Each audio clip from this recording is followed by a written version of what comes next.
അഞ്ചാം ക്ലാസ്സിൻ്റെ മലയാളം കേരള പാഠാവലിയിലെ ഒന്നാമത്തെ യൂണിറ്റിലെ മൂന്നാമത്തെ പാഠമായ ഡേസി ചെടിയിലെ ചോദ്യങ്ങളും ഉത്തരങ്ങളുമാണ് ഈ വീഡിയോയിൽ നമ്മൾ നോക്കാനായിട്ട് പോകുന്നത്. ഒരു ഡേസി ചെടിയും അതുപോലെ തന്നെ വാനമ്പാടിയും തമ്മിലുള്ള സ്നേഹമാണ് ഈ കഥയിൽ പറയുന്നത്. ഈ കഥ രചിച്ചിട്ടുള്ളത് ഹാൻസ് ക്രിസ്റ്റ്യൻ ആൻഡേഴ്സൺ ആണ്. മലയാളത്തിലേക്ക് വിവർത്തനം ചെയ്തത് എ വിജയനാണ്. ഈ കഥ നിങ്ങളെല്ലാവരും വായിച്ചിട്ടുണ്ടാകും എന്നാണ് കരുതുന്നത്. ഇതിൽ പ്രധാനമായി പറയുന്നത് ജീവജാലങ്ങളുടെ പരസ്പര സ്നേഹമാണ് പ്രകൃതിയുടെ സൗന്ദര്യത്തിനും നിലനിൽപ്പിനും അടിസ്ഥാനം എന്നാണ്. ഈ കഥ വളരെ രസകരമായിട്ടുള്ളതാണ്. നിങ്ങൾ എന്തായാലും വായിച്ചിരിക്കണം. കഥാഭാഗം നന്നായിട്ട് ആവർത്തിച്ച് വായിക്കുക. ഇനി നമുക്ക് ഈ പാഠഭാഗത്ത് നിന്നുള്ള ചോദ്യങ്ങൾ നോക്കാം.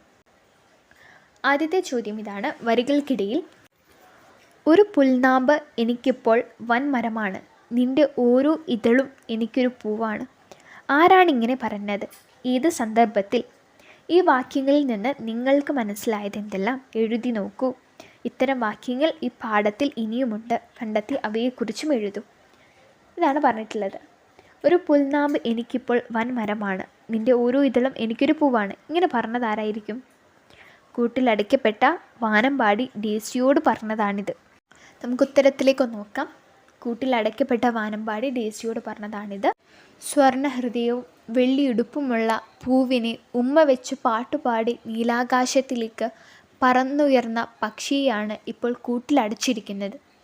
ഇടുങ്ങിയ കൂട്ടിൽ തടവുകാരനായ പക്ഷി തനിക്ക് നഷ്ടപ്പെട്ട സ്വതന്ത്രമായ സഞ്ചാരത്തെക്കുറിച്ചും പച്ചവെയിലിലെ ധാന്യമണികളെക്കുറിച്ചും ഓർത്ത് കരയുകയാണ്. ഡേസി ചെടിയും അതിനോടൊപ്പമുള്ള പുൽത്തകിടിയും മാത്രമാണ് വാനമ്പാടിക്ക് അല്പമെങ്കിലും ആശ്വാസം പകരുന്നത്. പുൽനാമ്പ് അതിന് വൻമരമായും പൂവിന് ഓരോ ഇതളും ഓരോ പൂവായും അനുഭവപ്പെടുന്നു. കാരണം കിളിക്ക് ആഹ്ലാദം നൽകിയത് സൗന്ദര്യമാണ്, ചലിക്കാൻ ഇടയാക്കിയത് സ്വാതന്ത്ര്യവും. നഷ്ടപ്പെട്ടതിൻ്റെ വില വളരെ വലുതാണെന്നും അവയൊന്നും ഇനി തനിക്ക് തിരികെ കിട്ടില്ലെന്നുമുള്ള തിരിച്ചറിവാണ് വാനമ്പാടിയുടെ ഈ വാക്കുകളിൽ നിന്ന് തെളിയുന്നത്. അപ്പോൾ ആകാശത്ത് ഉയർന്ന് പറക്കേണ്ട ഈ വാനമ്പാടിയെ ഇപ്പോൾ ഒരു കൂട്ടിലടച്ചിരിക്കുകയാണ് അല്ലേ? വാനമ്പാടിയിലെ എല്ലാ സ്വാതന്ത്ര്യവും നഷ്ടപ്പെട്ടു പോയി. അപ്പോൾ വാനമ്പാടിക്ക് ഇനി ഒരിക്കലും അത് തിരിച്ചു കിട്ടില്ല എന്ന തിരിച്ചറിവ് വരികയാണ്. അതാണ് ഈ ഒരു വരികളിലൂടെ പറയുന്നത്. ഇനി ഇതുപോലെയുള്ള മറ്റു വാക്യങ്ങളും ഉണ്ട്. ഒന്നിവിടെ കൊടുത്തിട്ടുണ്ട്. സ്വർണ്ണഹൃദയവും വെള്ളിയുടുപ്പുമുള്ള എത്ര മനോഹരമായ കൊച്ചുപൂവ്. ഇതുകൊണ്ട് എന്താണ് അർത്ഥമാക്കുന്നത്? ആരും ശ്രദ്ധിക്കാത്തയിടത്ത് വിരിഞ്ഞു നിൽക്കുന്ന ഡേസി പൂവിൻ്റെ സൗന്ദര്യമാണ് ഇവിടെ സൂചിപ്പിക്കുന്നത് അല്ലേ?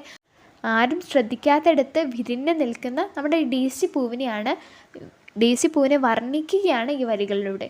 നടുക്ക് മഞ്ഞ നിറവും ചുറ്റും വെള്ള നിറവുമായി അതീവ സുന്ദരമായൊരു പൂവാണ് ഡേസി പൂവ്. ഇനി അതുപോലെയുള്ള മറ്റൊരു വാക്യമാണ് കേട്ടോ. ദാഹം കൊണ്ടും മോഹം കൊണ്ടും അതിൻ്റെ ഹൃദയം പൊട്ടിയിരുന്നു. ദാഹം കൊണ്ടും മോഹം കൊണ്ടും അതിൻ്റെ ഹൃദയം പൊട്ടിയിരുന്നു. കൂട്ടിലടയ്ക്കപ്പെട്ട കിളി ഒരു തുള്ളി വെള്ളം പോലും കിട്ടാതെ ദാഹിച്ചു വലഞ്ഞു. തനിക്ക് നഷ്ടമായ സ്വാതന്ത്ര്യവും ആഹ്ലാദവും പ്രകൃതിയുമൊക്കെ തിരികെ കിട്ടിയിരുന്നെങ്കിലെന്ന് അത് ആഗ്രഹിച്ച ദാഹത്തോടൊപ്പം അസ്വാതന്ത്ര്യവും അസന്തുഷ്ടിയും നിരാശയുമെല്ലാം ആ കിളിയുടെ ഹൃദയം തകർത്തു. ഇവിടെ പറഞ്ഞെന്താണ്? നമ്മുടെ വാനമ്പാടിനെ കൂട്ടിലടച്ചു അല്ലേ? കൂട്ടിലടച്ചപ്പോൾ അത് ദാഹം കൊണ്ട് വലയാണ്. അത് മാത്രമാണ് അതിന് സങ്കടമായിട്ട് വരുന്നത് അല്ല, അതിന് കൂട്ടിലടച്ച് അത് ദാഹം കൊണ്ട് വലിയുകയുമാണ്. അതോടൊപ്പം തന്നെ അതിന് നഷ്ടമായ സ്വാതന്ത്ര്യം, പിന്നെ അതിന് അസന്തുഷ്ടി, അതുപോലെ തന്നെ അതിൻ്റെ നിരാശ, വിഷമം എല്ലാം അതിൻ്റെ ഹൃദയം തകർത്തു. ഇനി നമുക്ക് അടുത്ത ചോദ്യങ്ങളിലേക്ക് പോവാം. പ്രകൃതി പാഠങ്ങൾ. മണ്ണിൻ്റെ കിനാവുകൾ എന്ന കവിതയിലൂടെ നമ്മൾ പരിചയപ്പെട്ടത് പ്രകൃതിയുടെ സൗന്ദര്യമാണ്.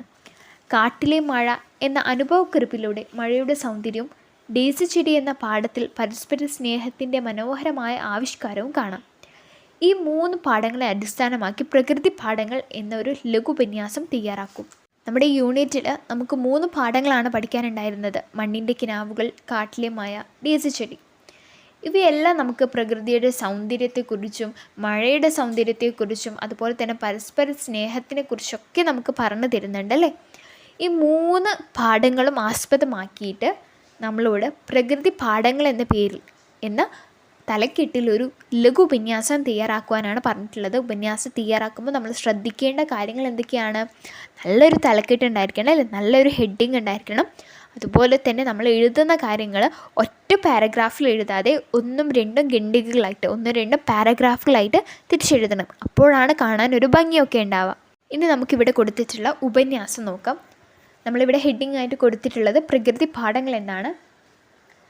എല്ലാ ജീവജാലങ്ങളുടെയും നിലനിൽപ്പ് പ്രകൃതിയെ ആശ്രയിച്ചാണ്, അല്ലേ? ഇപ്പം നമ്മുടെ കാര്യം തന്നെ എടുത്തു നോക്കുക, മനുഷ്യരുടെ കാര്യം തന്നെ എടുത്തു നോക്കുക. നമുക്ക് ഒരു നേരത്തെ ഭക്ഷണത്തിനായിട്ട് നമ്മൾ ആശ്രയിക്കുന്ന എന്താണ്? പ്രകൃതിയാണ്, അല്ലേ? പ്രകൃതിയിൽ നിന്നുള്ള ഭക്ഷ്യവിഭവങ്ങളെയാണ് നമ്മൾ ആശ്രയിക്കുന്നത്.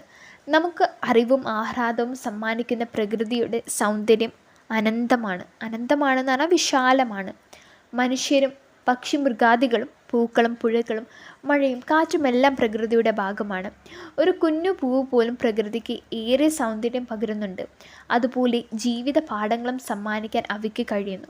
പ്രകൃതിക്ക് സൗന്ദര്യത്തിലുപരി ജീവിത പാഠങ്ങളും സമ്മാനിക്കാനായിട്ട് കഴിയുന്നുണ്ട്. പ്രകൃതിയുടെ സൗന്ദര്യവും അത് പകർന്നു തരുന്ന അറിവുകളുമാണ് ഇത്തിരി പൂവേ കുരുന്നു പൂവേ എന്ന യൂണിറ്റിലെ പാഠങ്ങളിലുള്ളത്. നമ്മുടെ യൂണിറ്റിൻ്റെ പേരാണ് ഇത്തിരി പൂവേ കുരുന്നു പൂവേ. ഭൂമിയുടെ മക്കളായ പൂക്കളെക്കുറിച്ചാണ് മണ്ണിൻ്റെ കിനാവുകൾ എന്ന കവിത. മണ്ണിൻ്റെ കിനാവുകളും പ്രതീക്ഷകളുമായി പൂക്കൾ ഏത് ചൂടിലും വാടാതെയും ഏതിരുട്ടിലും പുഞ്ചിരിച്ചു നിൽക്കുന്നു. നമുക്ക് എല്ലാ പ്രതിസന്ധികളെയും അതിജീവിച്ച് മുന്നോട്ട് പോകാനുള്ള കരുത്താണ് പൂക്കൾ പകർന്നു നൽകുന്നത്. കാട്ടിലെ മഴയുടെ സൗന്ദര്യം അനുഭവിപ്പിക്കുന്നതാണ് കാട്ടിലെ മഴ എന്ന പാഠം. കാടിന് പുതുജീവൻ നൽകിക്കൊണ്ട് പെയ്തിറങ്ങിയ മഴ സർവ്വചരാചരങ്ങളെയും ആനന്ദിപ്പിക്കുന്നു, അതായത് അവരെ സന്തോഷിപ്പിക്കുന്നു. ഒരു പൂവും കിളിയും തമ്മിലുള്ള സ്നേഹമാണ് ഡേസി ചെടി എന്ന പാഠത്തിൽ ആവിഷ്കരിച്ചിരിക്കുന്നത്. പ്രകൃതി കാഴ്ചകളിലേക്കും അത് നൽകുന്ന അനുഭവ പാഠങ്ങളിലേക്കും നമ്മുടെ ശ്രദ്ധയെ ആകർഷിക്കാൻ സഹായിക്കുന്നവയാണ് ഈ പാഠങ്ങളെല്ലാം. അനന്തമായ, അതായത് വിശാലമായ, അതിരിട്ട സൗന്ദര്യത്തിൻ്റെയും അറിവിൻ്റെയും ഉറവിടമായ പ്രകൃതിയെ സംരക്ഷിക്കേണ്ടത് നമ്മുടെ കടമയാണ്, അല്ലേ? പ്രകൃതിയെ സംരക്ഷിക്കേണ്ടത് നമ്മുടെ ഓരോരുത്തരുടെയും കടമയാണ്. പ്രകൃതിയിൽ ഓരോന്നിനും അതിൻ്റേതായ പ്രാധാന്യമുണ്ട്. ഏതൊരു ചെറിയ പൂവിനെ എടുത്തു നോക്കിയാലും അതിന് അതിൻ്റേതായ പ്രാധാന്യമുണ്ട്. ഒന്നിനെയും വില കുറിച്ച് കാണുകയോ നശിപ്പിക്കുകയോ ചെയ്യരുത്. മറ്റുള്ളവരുടെ സ്വാതന്ത്ര്യത്തിൽ കൈകടത്താൻ നമുക്ക് അവകാശമില്ല. പ്രകൃതിയെ അറിഞ്ഞും അനുഭവിച്ചും അതിൻ്റെ ഭാഗമായി ജീവിക്കുകയാണ് വേണ്ടത്. നിങ്ങൾക്ക് നോക്കിയാൽ കാണാം, ആദ്യത്തെ പാരഗ്രാഫിൽ നമ്മൾ പ്രകൃതിയുടെ പ്രാധാന്യത്തെക്കുറിച്ച് പറഞ്ഞു, അല്ലേ? പ്രകൃതി നമുക്ക് എന്തൊക്കെയാണ് സമ്മാനിക്കുന്നത്, നമുക്ക് പ്രകൃതിയുടെ സൗന്ദര്യത്തിലുപരി അത് പകർന്നു തരുന്ന ജീവിത പാഠങ്ങളുണ്ട്.